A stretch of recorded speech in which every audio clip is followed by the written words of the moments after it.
Shalom semua, apa kabar? Kami berdoa agar Tuhan terus memberkati kesehatan dan juga keluarga Anda dengan berlimpah-limpah. Di sini kami ingin mengucapkan terima kasih kepada setiap jemaat yang begitu setia mengikuti ibadah secara langsung di Facebook Gereja setiap minggu. Dan kami juga mau mengambil kesempatan ini untuk mengalukan mereka yang baru pertama kali menyertai ibadah secara langsung ini, di mana doa kami bagi Anda adalah Anda dapat bertumbuh bersama dengan kami dan juga terus setia beribadah bersama dengan kami. Kami ingin menyampaikan beberapa hal yang penting pada hari ini. Yang pertama tentang pemberian, yaitu persembahan, persepuluhan, dan juga janji iman ataupun pembangunan. Dalam tempo PKP ini, gereja sangat menggalakkan para jemaat untuk memberi melalui aplikasi BUS maupun transaksi pemindahan uang melalui bank atas nama Calvary City Church dan juga account number seperti yang tertera di bawah. Dan jangan lupa untuk email slip Anda ke email address seperti yang tertera di bawah untuk catatan gereja. Kepada jemaat gereja, marilah kita sama-sama kongsikan video kebaktian mingguan kita dengan harapan dapat memberkati lebih ramai orang di alam maya. Hanya klik like dan share video tersebut dan jangan lupa komen sebagai tanda Anda mengikuti kami dalam kebaktian tersebut. Program Malam Kesaksian. Gereja bakal mengadakan malam kesaksian yang akan disiarkan di Facebook gereja. Bagi mereka yang memiliki kesaksian, sila rakamkan kesaksian Anda dan kirimkan kepada saudara Patremon di nomor WhatsApp seperti yang tertera. Kita berharap agar kesaksian kita dapat memberkati lebih ramai orang dan menguatkan iman kita sebagai orang percaya dan bagi mereka yang belum percaya.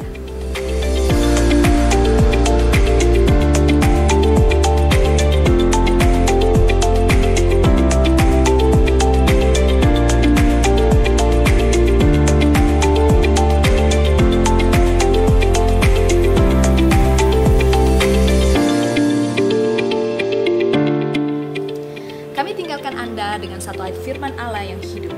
Dalam Yohanes 14 ayat 27, damai sejahtera ku tinggalkan bagimu, damai sejahtera ku berikan kepadamu. Dan apa yang kuberikan tidak seperti apa yang dunia berikan kepadamu. Janganlah gelisah dan gentar hatimu. Selamat beribadah. Halo, shalom semua, apa kabar? Kita sangat bersyukur sekali lagi kita dapat menghadiri kebaktian online ini. Mari saat ini kita siapkan hati kita siapkan diri kita percaya bahwa tiada satu pun yang dapat menghalang kita untuk terus memuji dan menyembah Tuhan. Amin. Haleluya. Mari kita bersorak bagi Yesus kita. Haleluya. Nothing gonna stop us now to praise you, Jesus.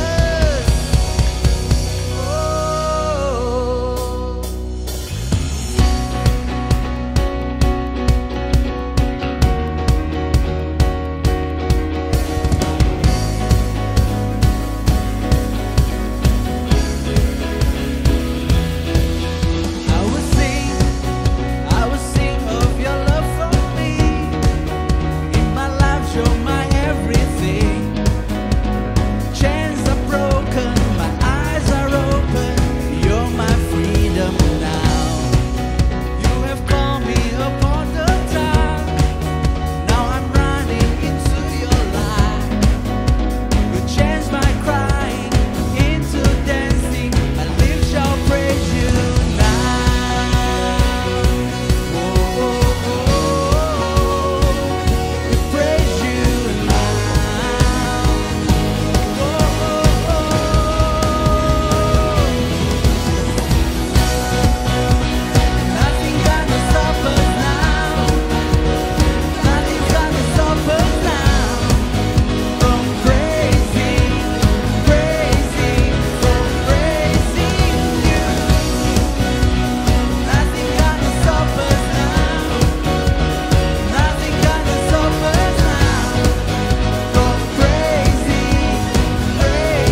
hanya Kaulah jalan keselamatan bagi dunia ini.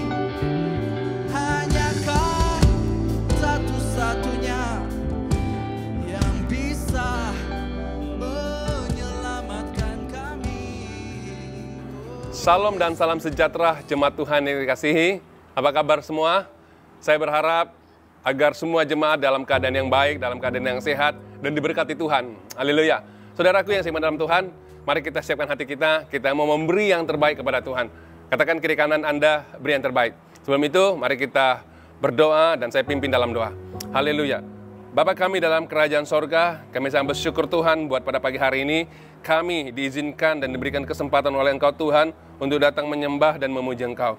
Terpujilah nama-Mu Tuhan, Engkaulah Allah yang luar biasa, Engkaulah Tuhan dan Raja dalam kehidupan kami. Tuhan Yesus, sebentar kami memberi kepada Engkau, mari Engkau memberkati kami Tuhan. Karena kami percaya Tuhan, apa yang kami tabur, itu juga yang kami akan tuai. Berkati kami semua Tuhan, sehingga kami bisa melakukan yang terbaik di dalam kerajaan Tuhan lewat pemberian kami. Terima kasih Bapa, terima kasih Roh Kudus. Kami mau mempersiapkan hati dan telinga kami untuk mendengarkan firman-Mu. Mari Engkau terus memberikan kami kekuatan bila Roh-Mu beracara dalam hidup kami. Di dalam nama Tuhan Yesus, kami sudah berdoa dan mengucap syukur. Haleluya. Semua yang percaya katakan, amin. Puji Tuhan, Tuhan kita sungguh luar biasa. Amin saudaraku. Katakan kiri kanan, siapkan hatimu untuk mendengarkan firman Tuhan. Haleluya, puji Tuhan. Kita sudah belajar beberapa minggu mengenai Yesus adalah batu penjuru kita. Dia juga adalah batu utama. Jesus is capstone. Dia adalah batu yang utama yang menyatukan kita semua di dalam membangun satu rumah rohani. Saudaraku yang seiman dalam Tuhan, hari ini kita belajar satu topik yang sama, hampir sama dengan topik yang sebelumnya. Sambungan dari topik yang sebelumnya, kita akan berbicara bahwa Yesus sebagai batu utama, Dia adalah Tuhan dan Dia adalah Raja di atas kehidupan kita. Saya ulangi, Yesus adalah Tuhan dan Raja di dalam kehidupan kita. Saudaraku yang seiman dalam Tuhan, saya ingin bertanya, selama hidupmu, adakah engkau mengizinkan Tuhan memerintah dalam hatimu? Adakah Yesus menjadi Raja dalam hidupmu ketika saudara menjalankan kehidupan saudara di muka bumi ini? Saya percaya bahwa orang-orang yang mengizinkan Tuhan, sebagai Raja dalam hidupnya, akan melihat bagaimana Tuhan mengerjakan sesuatu yang luar biasa di dalam hidupnya. Saudaraku yang seiman dalam Tuhan, Tuhan kita begitu sungguh luar biasa, sehingga Dia mau menjadi Tuhan dan Raja dalam hidup kita. Dia mau menyatakan kemuliaannya melalui anak-anaknya yang mau menjadikan Yesus sebagai batu utama dalam hidupnya, sehingga hidupnya bisa dipimpin oleh Roh Kudus, bisa dibangunkan oleh Roh Kudus untuk membangunkan rumah Tuhan yang rohani, sehingga kita bisa menyatakan kemuliaan Tuhan. Amin saudaraku. Mari kita baca di dalam Matius ayat yang ke-21 hingga Matius 21 42 hingga ayat yang ke-45. Matius 21 42 hingga 45. Saya akan bacakan firman Tuhan sedemikian bunyinya, ayat yang ke-42. Kata Yesus kepada mereka, belum pernahkah kamu membaca dalam kitab suci, batu yang dibuang oleh tukang-tukang bangunan telah menjadi batu penjuru. Hal itu terjadi dari pihak Tuhan. Suatu perbuatan ajaib di mata kita. Ayat yang ke-43. Sebab itu, aku berkata kepadamu bahwa kerajaan Allah akan diambil daripadamu dan akan diberikan kepada suatu bangsa yang akan menghasilkan buah kerajaan itu. Dan barang siapa jatuh ke atas batu itu, ia akan hancur, dan barang siapa ditimpa batu itu, ia akan remuk. Ayat yang ke-45. Ketika imam-imam kepala dan orang-orang Farisi mendengar perumpamaan-perumpamaan Yesus, mereka mengerti bahwa merekalah yang dimaksudkan itu.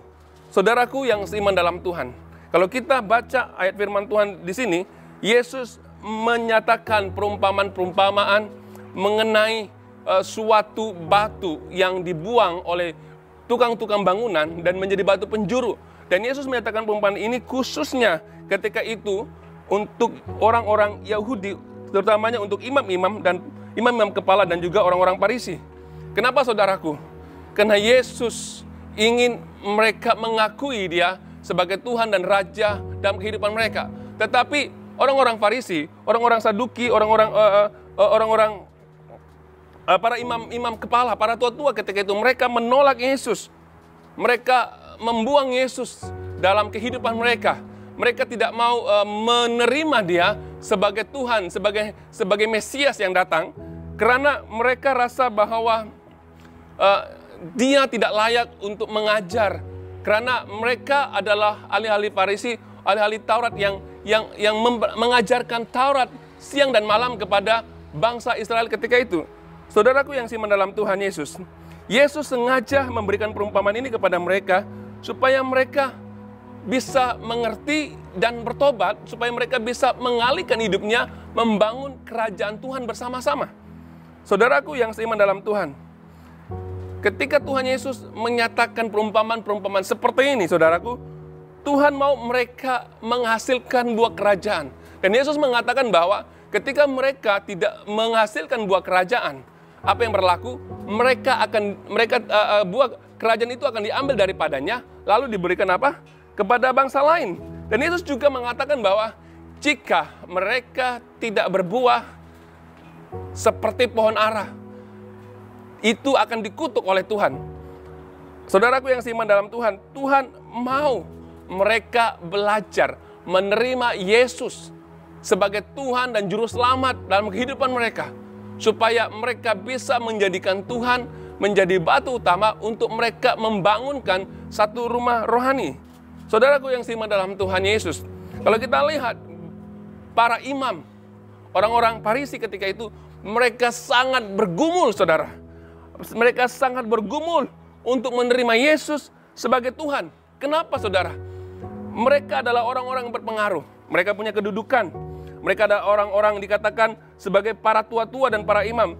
Mereka mengajar hukum. Mereka mengajar Taurat.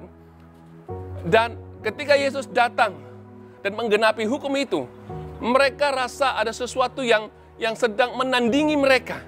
Ada sesuatu, Tuhan Yesus datang sebagai orang yang seolah-olah bagi mereka menyingkirkan kedudukan dan pengaruh mereka ketika itu. Saudaraku yang seiman dalam Tuhan Yesus, itu sebab orang-orang Farisi, para imam-imam ketika itu, mereka tidak mau menerima Yesus, lalu mereka menolak otoritas Yesus sebagai Tuhan dan Juru Selamat dunia ketika itu. Saudaraku yang seiman dalam Tuhan, kita harus belajar bagaimana kita menerima Yesus sebagai Tuhan dan Raja dalam kehidupan kita, supaya kita bisa membangun bersama-sama. Jangan seperti orang-orang Saduki, mereka ingin menolak Yesus, walaupun Yesus sudah menyampaikan firman, mengajar dengan kuasa, melakukan mujizat di depan mata mereka, tetapi hati mereka masih keras dan tidak mau menerima Yesus dan tidak mau menerima Tuhan sebagai Raja mereka untuk membangun bersama-sama dengan Tuhan. Tuhan Yesus ingin menyindir mereka, memberikan perumpamaan-perumpamaan ini supaya mereka bertobat daripada kesalahan mereka. Saudaraku yang seiman dalam Tuhan, kita perlu mengaku Yesus sebagai Tuhan dan Juru Selamat kita. Bangsa Israel, terutamanya para imam dan para tua-tua, mereka menolak Yesus dengan tidak mengakui otoritasnya. Kita akan baca, saudaraku, di dalam Matius ayat yang ke-21, pasal yang ke-21, ayat yang ke-23 hingga ayat yang ke-27. Saya akan bacakan di sini. Ayat yang ke-23, lalu Yesus masuk ke bait Allah. Dan ketika ia mengajar di situ, datanglah imam-imam kepala serta tua-tua bangsa Yahudi kepadanya dan bertanya, dengan kuasa manakah engkau melakukan hal itu, dan siapakah yang memberikan kuasa itu kepadamu? Jawab Yesus kepada mereka, aku juga akan mengajukan suatu pertanyaan kepadamu, dan jikalau engkau memberi jawabnya kepadaku, aku akan mengatakan juga kepadamu, dengan kuasa manakah aku melakukan hal-hal itu. Yang ke-24, dari manakah baptisan Yohanes? Dari sorga atau dari manusia?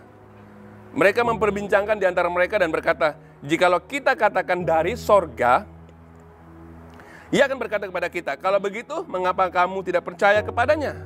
Ayat yang ke-25, tetapi jikalau kita katakan dari manusia, kita takut kepada orang banyak, sebab semua orang menganggap Yohanes itu nabi. Tetapi jikalau kita katakan dari manusia, kita takut kepada orang banyak, sebab orang banyak menganggap Yohanes itu nabi. Yang ke-27, kalau mereka menjawab Yesus, kamu tidak tahu ayat yang ke-27, lalu mereka menjawab Yesus, kami tidak tahu. Dan Yesus pun berkata kepada mereka, jika demikian aku juga tidak mengatakan kepadamu dengan kuasa manakah aku melakukan hal-hal itu. Saudaraku yang seiman dalam Tuhan, mengapa para tua-tua dan imam-imam kepala ini menanyakan Yesus, dari kuasa mana engkau melakukan hal-hal yang ajaib? Mengapa saudaraku? Karena mereka rasa tersisih. Mereka rasa bahwa ada orang lain yang akan menggantikan tempat mereka. Yang selama ini mereka adalah imam-imam yang dihormati ketika itu, saudaraku. Mereka takut kehilangan pengaruh mereka.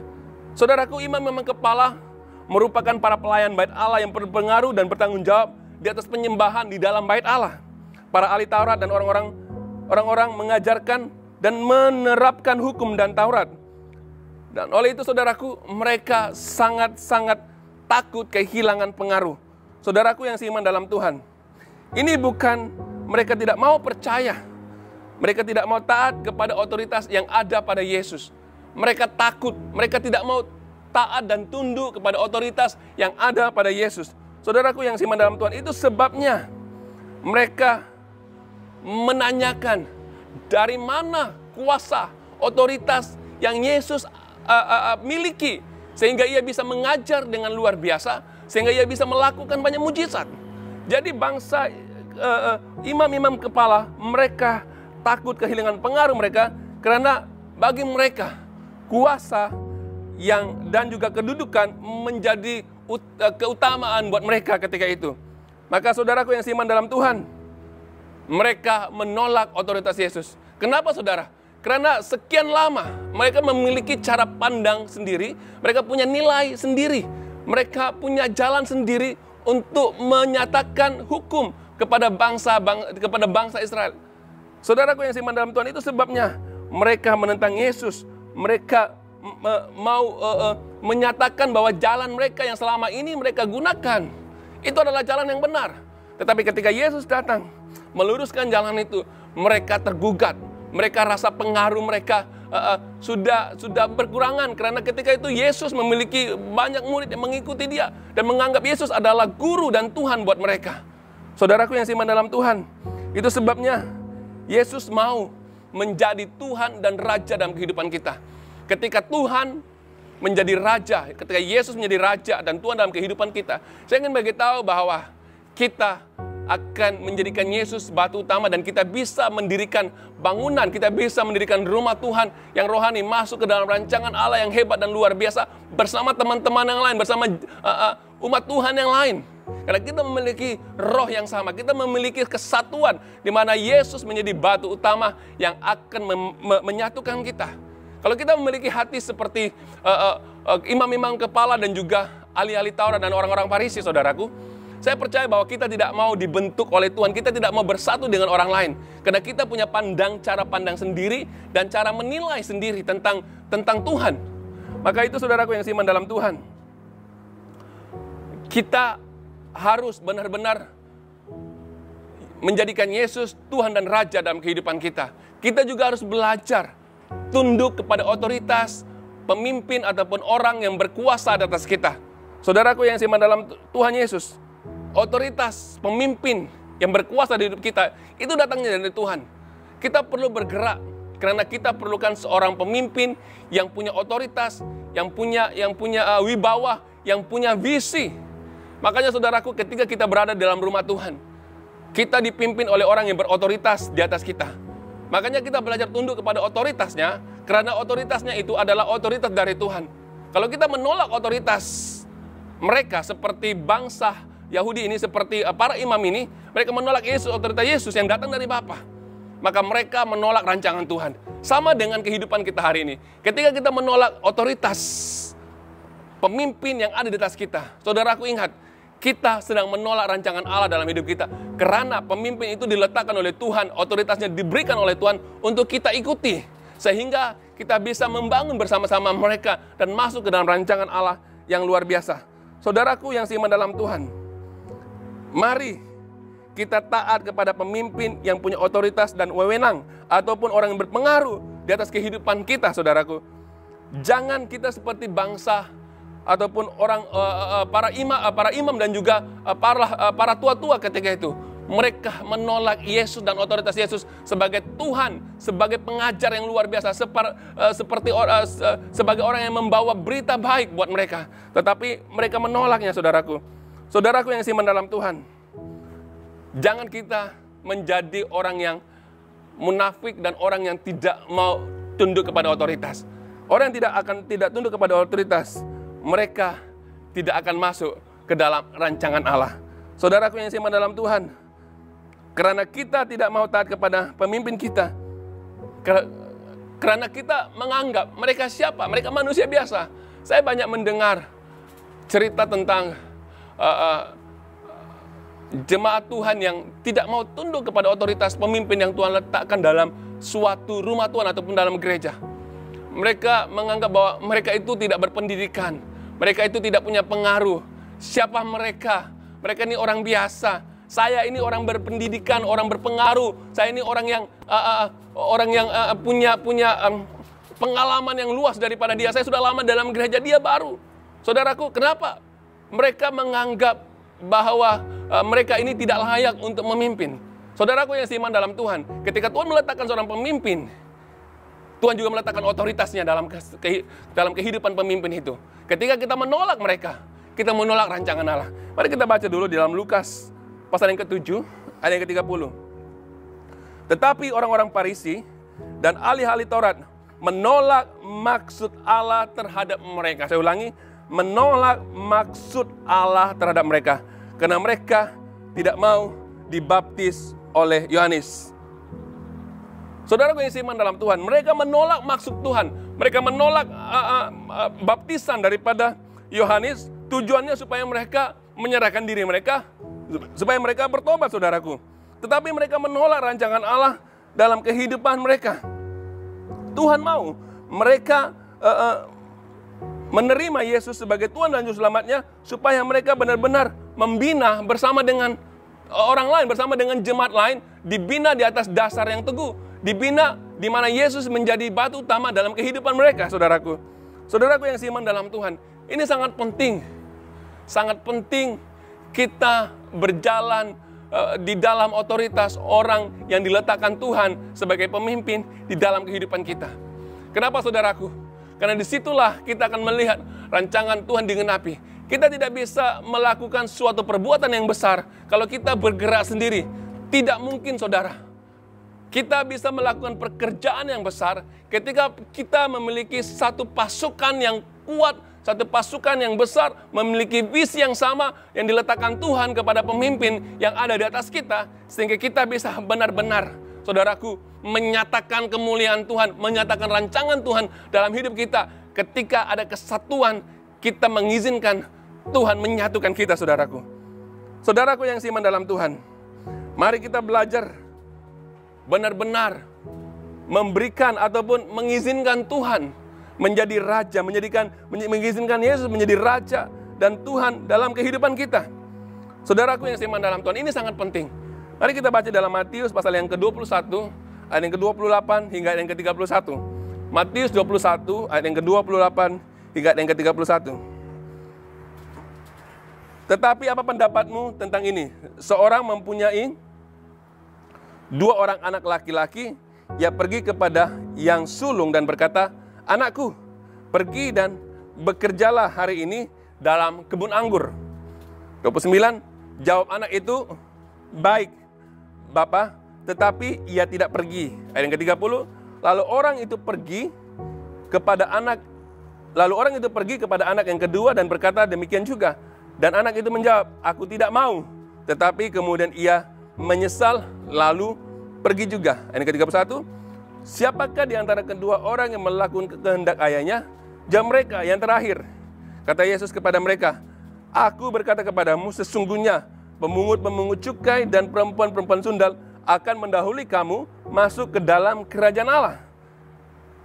Saudaraku yang seiman dalam Tuhan, ketika kita baca ayat ini, untuk menjadikan Tuhan dan Raja dalam hidup kita, tidak cukup hanya kita mengakui Dia sebagai Tuhan dan Raja dalam hidup kita, tetapi kita perlu melakukan keluar kehendaknya. Apa yang Dia arahkan, apa yang Dia mau kita lakukan. Seperti perumpamaan anak bungsu dan anak sulung ini. Ketika disuruh pergi, anak sulung ini disuruh pergi ke kebun anggur, ke ladang ayahnya. Apa yang dia katakan? Anak sulung ini katakan apa? Iya Bapak. Tetapi di akhirnya dia tidak pergi. Maka bapaknya menyuruh anak yang kedua atau anak bungsu ini. Anak bungsu pergi ke kebun anggur hari ini. Anak bungsu ini katakan, tidak mau Pak, tidak mau. Tapi akhirnya anak bungsu ini menyesal.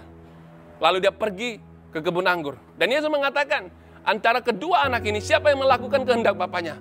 Sudah tentu dia dalam ayat yang ke-31 yang mengatakan bahwa anak bungsu yang melakukan kehendak Bapa. Saudaraku yang seiman dalam Tuhan, untuk menjadikan Tuhan di dalam kehidupan kita, Raja dalam kehidupan kita, kita tidak hanya cukup untuk mengakui atau menjadi orang Kristen, percaya kepada Yesus sebagai Tuhan dan Juru Selamat kita, tetapi kita perlu mengerjakan keluar apa yang menjadi panggilan kita di dalam kehidupan kita sebagai anak-anak Tuhan. Ini dia, kita menjadikan Tuhan Raja, dan menjadikan Yesus sebagai Tuhan dalam kehidupan kita ketika kita belajar taat apa yang diperintahkan, apa yang disuruh oleh Tuhan. Saudaraku yang seiman dalam Tuhan, melakukan kehendak Bapa tidak hanya berbicara ya atau tidak, tetapi kita harus melakukannya dengan respon yang baik, iya, dan melakukannya. Saudaraku yang seiman dalam Tuhan, anak sulung ini meresponi bapaknya, katakan iya, tetapi tidak melakukannya.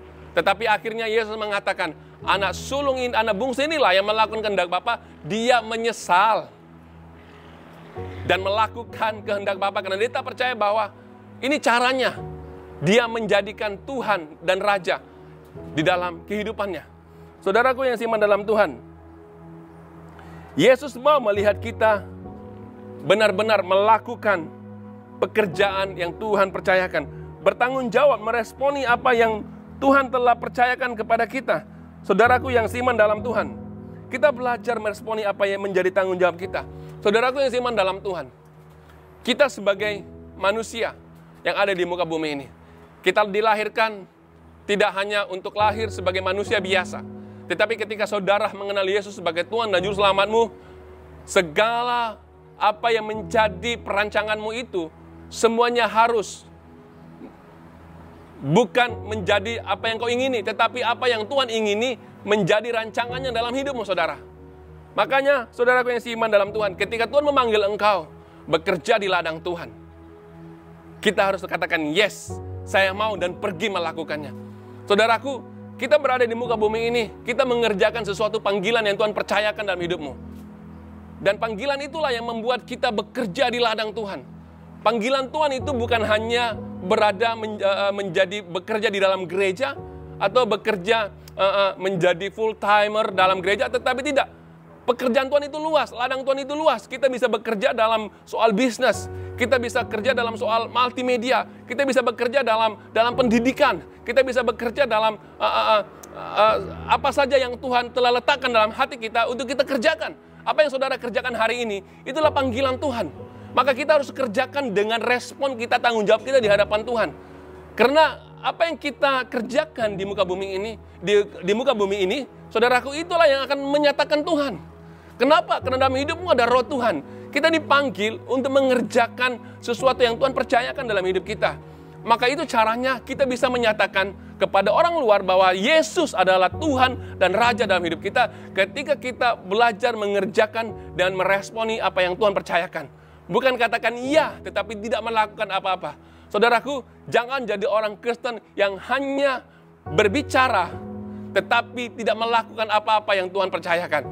Saudaraku yang seiman dalam Tuhan, kita semua dipanggil untuk melakukan pekerjaan baik untuk Tuhan. Kita perlu benar-benar menyerahkan hidup kita dan melakukan pekerjaan yang Tuhan percayakan. Seperti anak bungsu ini, ketika dia tahu bahwa dia salah karena dia mengingkari janji bapaknya, dia menyesal, dia bertobat, lalu pergi ke kebun anggur itu untuk mengerjakan sesuatu apa yang dipercayakan oleh bapaknya kepadanya, apa yang diberikan, apa panggilannya untuk mengerjakan kebun anggur, untuk melakukan kehendak bapaknya. Saudaraku yang seiman dalam Tuhan, bekerja di ladang Tuhan, sebenarnya kita sedang membangun kerajaan Tuhan di bumi. Di mana saudara bekerja? Di mana, apa yang saudara lakukan hari ini? Disitulah saudara membangun kerajaan Tuhan. Di sektor mana saudara bekerja? Apapun panggilan saudara, apa yang saudara lakukan hari ini, saudara sedang membangun kerajaan Allah. Katakan kiri kanan, saudara sedang membangun kerajaan Allah di mana Anda diletakkan. Amin. Di mana saudara diletakkan? Saudara sedang membangun kerajaan Allah di muka bumi ini. Saudaraku, kita harus meresponi panggilan Tuhan. Kita harus belajar menjalankan keluar panggilan Tuhan, saudaraku. Mungkin kita mengalami banyak ujian, banyak pencobaan, banyak pergumulan di dalam melakukan pekerjaan yang Tuhan kerjakan. Semua manusia, semua orang-orang percaya pasti memiliki pergumulan di dalam pekerjaan yang Tuhan telah berikan kepadanya. Tapi apa yang Tuhan mau, saudaraku? Tuhan inginkan memberitahukan isi hatinya buat kita semua bahwa ketika kita melakukan pekerjaan Tuhan, mungkin kita tidak akan mendapatkan hasil dengan waktu yang singkat, tetapi mendapatkan hasil sesuai waktu dan masanya Tuhan, saudaraku. Jadi sebagai tanggung jawab kita adalah tetap setia di dalam mengerjakan keluar panggilan Tuhan dalam hidup kita, sehingga kita bisa membangunkan kerajaan Allah di muka bumi ini. Ini caranya kita menjadikan Tuhan dan Raja di atas hidup kita. Saudaraku yang seiman dalam Tuhan, kita harus seperti anak bungsu ini, melakukan kehendak Bapa. Kita masih punya peluang, kita masih punya masa, saudaraku. Selagi saudara masih hidup di muka bumi ini, selagi saudara masih bernafas, maksudnya apa? Selagi itulah rancangan Tuhan masih berlaku dalam hidupmu. Amin, saudaraku. Mari, saudaraku, kita mengizinkan Yesus sebagai Raja dalam kehidupan kita, sebagai Tuhan dalam kehidupan kita. Bukan saja melakukan apa yang disuruh, tetapi saudaraku, kita belajar mengikuti kebenarannya yang menjadi pedoman kita untuk melakukan apa yang Tuhan ingini dalam kehidupan kita. Saudaraku yang seiman dalam Tuhan, karena kita sedang bergerak maju untuk masuk ke dalam rancangan Tuhan, bergerak maju dari hukum kepada kasih karunia. Saudaraku, kita harus bersiap melepaskan cara pandang yang lama. Maksudnya apa? Dahulu, orang-orang dahulu, zaman Yesus, mereka hidup dalam hukum. Dan Yesus datang, membawa mereka, membawa pandangan mereka kepada kasih karunia. Jadi apa maksudnya? Supaya kita meninggalkan cara pandang lama, nilai yang lama, dan masuk ke dalam cara pandang nilai yang baru yang Tuhan letakkan dalam hati kita. Saudaraku, ini caranya kita mengikuti apa yang Tuhan mau dalam hidup kita. Kita baca dulu, saudaraku, dalam Matius ayat yang ke-15 hingga ayat yang ke-18. Jangan kamu menyangka bahwa aku datang meniadakan hukum Taurat atau kitab para nabi. Aku datang bukan meniadakannya, tetapi melainkan untuk menggenapinya, kata Tuhan. Ayat yang ke-18. Karena aku berkata kepadamu, sesungguhnya selama belum lenyap langit dan bumi, satu iota dan atau suatu titik pun tidak akan ditiadakan dari hukum Taurat sebelum semuanya terjadi. Saudaraku, Yesus datang. Dia datang untuk menggenapi hukum. Oleh itu, Ia harus datang segera untuk menyatakan kasih karunia-Nya kepada dunia, saudaraku. Supaya kita melihat bahwa kita tidak lagi dikuasai hukum, tetapi kita berjalan dalam kasih karunia, saudaraku. Ini tidak bermaksud kita tidak dituntut dengan apa yang kita lakukan. Kita pasti menuai apa yang kita lakukan. Tetapi Tuhan ingin mengatakan kepada kita bahwa kita hidup di dalam kasih karunia Tuhan. Kita hidup di dalam kasih karunia Tuhan untuk melakukan apa yang Tuhan inginkan dalam kehidupan kita. Kita tidak lagi tidak lagi tertekan, kita tidak lagi diperbodohkan oleh hukum. Tetapi Tuhan katakan bahwa aku datang untuk menggenapinya. Di mana kita harus berjalan dalam hukum bersama-sama dengan kasih karunia. Maka Tuhan sebagai batu yang utama menggabungkan hukum dan kasih karunia supaya kita sebagai anak-anak Tuhan tahu menjalankan kehidupan yang baru, meninggalkan manusia lama, mengarahkan tujuan kepada apa yang ada di hadapan, saudaraku. Saudaraku yang seiman dalam Tuhan, kita harus belajar menjalankan keluar kebenaran Tuhan dalam hidup kita. Tuhan ini ingin mau kita menjalankan kebenarannya dalam hidup kita. Ketika orang dunia melihat kita, dia melihat kebenaran Tuhan. Apa yang kita lakukan, saudara? Adakah hidup kita benar-benar memberi impact kepada mereka lewat kebenaran yang kita miliki di dalam Tuhan? Ini caranya menjadikan Tuhan Raja dalam hidup kita. Kita menjalankan keluar kebenarannya, kebenaran Tuhan yang ada dalam hidup kita. Sehingga kita bisa menyatakan Tuhan buat orang lain. Saudaraku yang seiman dalam Tuhan, Tuhan mau kita belajar mengizinkan kebenarannya dalam hidup kita, sehingga kita menjalankan keluar apa yang Tuhan inginkan dalam hidup kita, sehingga kita bisa menyatakan Tuhan lewat kasih karunia Tuhan dalam kehidupan kita. Kita menjadi orang yang sangat bersyukur, saudaraku. Kita hidup hari ini itu karena kasih karunia Tuhan. Kita melakukan panggilan yang Tuhan berikan kepada kita, itu adalah kasih karunia Tuhan. Bukan suatu yang Anda beli, tetapi diberikan secara percuma. Lewat kasih karunia Tuhan, saudara diselamatkan karena kasih karunia Tuhan. Bukan karena perbuatan baikmu, bukan karena apa yang kamu lakukan yang baik, tetapi karena kasih karunia Tuhan. Makanya saudaraku, kita sangat bersyukur karena buat hari ini kita harus bekerja dengan sekuat hati kita, di mana Tuhan memanggil kita di dalam ladangnya. Saudara dan saya dipanggil oleh Tuhan membangun kerajaannya di ladang yang Tuhan telah tetapkan. Saudaraku yang seiman dalam Tuhan, hanya orang-orang yang menjadikan Tuhan Yesus sebagai Tuhan dan Raja dalam hidupnya bisa melakukan kehendak Tuhan keluar, sehingga membangunkan satu kerajaan yang luar biasa. Saudaraku yang seiman dalam Tuhan Yesus, mari kita koreksi, kita memeriksa diri kita, kita menilai diri kita.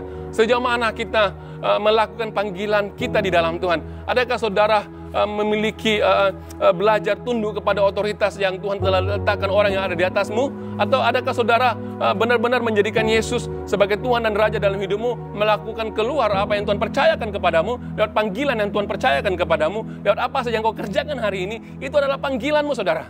Di situ kita memiliki peluang untuk membangunkan kerajaan Tuhan, sehingga orang-orang dunia bisa melihat apa yang menjadi keutamaan orang-orang yang percaya. Saudaraku yang seiman dalam Tuhan, selagi kita masih hidup, selagi itu rancangan Allah masih digenapi dalam hidupmu, mari kita sekuat hati kita melakukan panggilan yang Tuhan ada dalam hidup kita, sehingga kerajaan Allah dinyatakan, kemuliaan Allah dinyatakan. Jadikan Tuhan sebagai batu utama, Raja dan Tuhan dalam hidupmu, sehingga kemuliaan Allah dinyatakan, dan kita menjadi orang-orang yang bersinar buat dunia, sehingga kerajaan Allah bisa memberkati banyak orang. Amin, saudaraku. Haleluya, puji Tuhan. Saya percaya bahwa firman Tuhan pada pagi hari ini menghimbau kita bahwa kita hidup dalam dunia ini punya tanggung jawab, saudara, adalah untuk membangunkan kerajaan Tuhan. Dan setiap saudara memiliki panggilan, dan panggilan saudara semuanya tidak sama, berbeza-beza sesuai dengan panggilanmu di ladang Tuhan. Kalau engkau sebagai seorang penginjil, engkau mengerjakan pekerjaanmu sebagai seorang penginjil. Kalau seorang menjadi seorang pelayan Tuhan, Anda mengerjakan pekerjaanmu sebagai pelayan Tuhan. Kalau ada seorang businessman, Anda melakukan pekerjaanmu sebagai seorang businessman. Kalau Anda seorang pendidik, Anda melakukan pekerjaanmu sebagai seorang pendidik. Di mana saja saudara berada, saudara bertanggung jawab menjalankan panggilanmu untuk menyatakan kemuliaan Tuhan. Itu bisa terjadi ketika saudara menjadikan Tuhan dan Raja dalam hidupmu. Haleluya.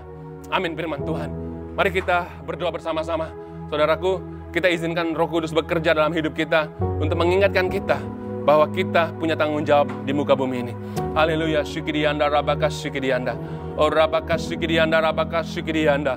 Oh sakarataka syukidiyanda rabakasanda. Oh rabakarataka syukidiyanda rabakasanda. Haleluya, kami sangat bersyukur Tuhan pada pagi hari ini. Engkau mengingatkan kami Tuhan, bahwa hanya orang yang berharap dan menerima Engkau sebagai Tuhan dan Juru Selamatnya, mereka mengakui Engkau sebagai batu penjuru. Tuhan, batu utama yang menggabungkan semua kami Tuhan menjadi satu kesatuan yang luar biasa Tuhan. Sehingga kami bisa Tuhan menjadi orang-orang yang bisa membangun di dalam kerajaan Tuhan. Kami percaya Tuhan, kami bisa melakukan keluar panggilan kami ketika kami mengizinkan Yesus sebagai Tuhan dan Raja dalam hidup kami, memimpin kami ke dalam melakukan kebenaran-Mu Tuhan. Kami percaya Tuhan bahwa Engkau memanggil kami masuk ke dalam ladang-Mu Tuhan untuk mengerjakan sesuatu yang Engkau percayakan buat kami. Kami tidak hanya berbicara, tetapi kami belajar melakukan keluar. Dari situlah kerajaan Allah bisa diperlihatkan buat apa yang Engkau telah panggil kami buat masa ini. Tuhan, kami sangat bersyukur Tuhan, karena kami diberikan kesempatan untuk hidup bermaksud kami masih memiliki kesempatan untuk melakukan rancangan Tuhan dalam hidup kami. Oleh itu Tuhan, kami mau bekerja sekuat hati kami selagi Engkau mengizinkan kami Tuhan. Sehingga Tuhan, bukan kerajaan kami yang dinyatakan, tetapi kerajaan-Mu lah yang dinyatakan Tuhan. Bukan kepentingan kami yang dinyatakan, tetapi kepentingan Tuhan. Sehingga mereka mengenal Tuhan sebagai Tuhan dan Juru Selamat mereka. Sehingga kerajaan Allah dinyatakan dan kerajaan-Mu Tuhan bisa memberkati banyak orang. Terima kasih Tuhan Yesus. Terima kasih Bapa buat pemerintahan-Mu dalam kehidupan kami. Buat pemerintahan-Mu di dalam tubuh-Mu Tuhan. Sehingga kami benar-benar menjadi hamba-Mu, menjadi orang-orang yang bisa Engkau pakai Tuhan untuk menjalankan keluar kerajaan, menjalankan keluar rancangan Tuhan dalam kerajaan-Mu. Terima kasih Bapa, terima kasih Roh Kudus. Kami serahkan Tuhan setiap kehidupan kami. Berkati Tuhan para jemaat-Mu yang melihat live ini Tuhan. Berkati juga mereka yang menonton Tuhan live ini. Semua Tuhan, sehingga Tuhan mereka mengerti bahwa mereka dipanggil untuk mengerjakan keluar pekerjaan Tuhan. Dan mereka mengerti bahwa tanpa Tuhan menjadi Raja dalam kehidupan mereka dan menjadi Tuhan dalam hidup mereka, kami tidak bisa melakukan apa-apa. Terima kasih Tuhan Yesus, kami menyerahkan kehidupan kami, firman Tuhan yang kami telah dengar dalam tangan-Mu. Dalam nama Bapa, Anak dan Roh Kudus, kami sudah berdoa dan mengucap syukur. Haleluya. Saya percaya katakan, amin. Puji Tuhan, Tuhan Yesus memberkati. Jumpa pada minggu depan. Katakan kiri kanan, Tuhan Yesus memberkati. Amin. Puji Tuhan.